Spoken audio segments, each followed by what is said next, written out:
যিখিনি আমি 3:30 বজালৈ মই খবৰ পাইছিলোঁ 60%ৰ ওচৰা-ওচৰি পলিং হৈ আছিলে। গতিকে আল্টিমেটলি নিশা 8মান বজাত গম পাওঁ আমি ফাইনেল পাৰ্চেণ্টেজ অফ পলিং কিমান হ'ব সেইটো নিশা 8মান 8:30 বজাত গম পাম। কিন্তু মই দেখিছোঁ ৰাইজ ওলাই আহিছে। পঞ্চায়ত নিৰ্বাচন বুলিও ৰাইজে ব্যাপক উৎসাহেৰে ওলাই আহি ভোটাধিকাৰ সাব্যস্ত কৰিছে।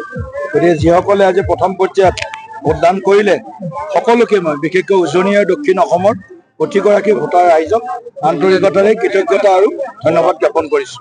দক্ষিণ অসম ফাৰ্ষ্ট ফেজত ভাল হ'ব আমাৰ। ফাৰ্ষ্ট ফেজত 14খন জিলাত মোটামুটিভাৱে আমাৰ যিখিনি আমাৰ ষ্ট্ৰাইক ৰেট যোৱাবাৰ আছিলে তাতকৈ বহুত ভাল হ'বই আৰু অভূতপূৰ্ব এটা ফলাফল আমি উজনি আৰু দক্ষিণ অসমত বৰাক বুলি আমি লাভ কৰিবলৈ সক্ষম হ'ম।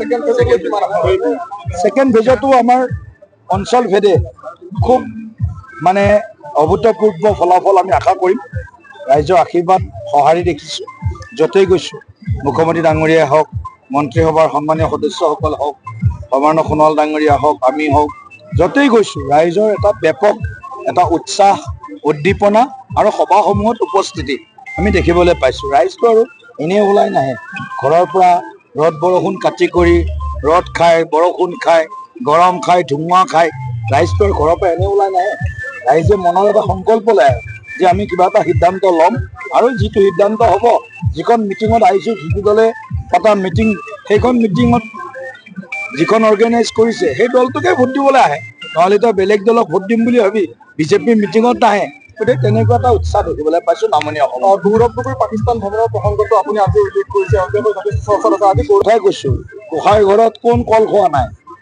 তোমাক সোধাই নাই নহয় গোসাঁই ঘৰত কোনে কল খাইছে সেইটো ক'ব, যোনে খাইছে ই ক'ব।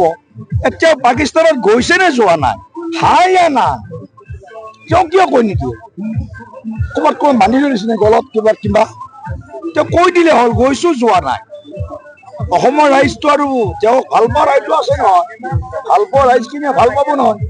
এতিয়া গোটেইবিলাকে বেয়া পোৱা হৈ গৈছে তেওঁক। এতিয়া আচল কথাটো নকয়, হয়নে নহয়? আচল কথাটো ক'ব লাগে গৌৰৱ গগৈ ডাঙৰীয়াই। গৈছে নে যোৱা নাই কৈ দিয়ক। আৰু যদি গৈছে কিমান দিন আছে, কি কৰিলে 15 দিন থাকি? এইখিনি কথাটো অসমৰ তেওঁৰ মুখেৰে কোৱাটো বিচাৰিছোঁ। চৰকাৰলৈ ঠেলিব নাপায় নহয়।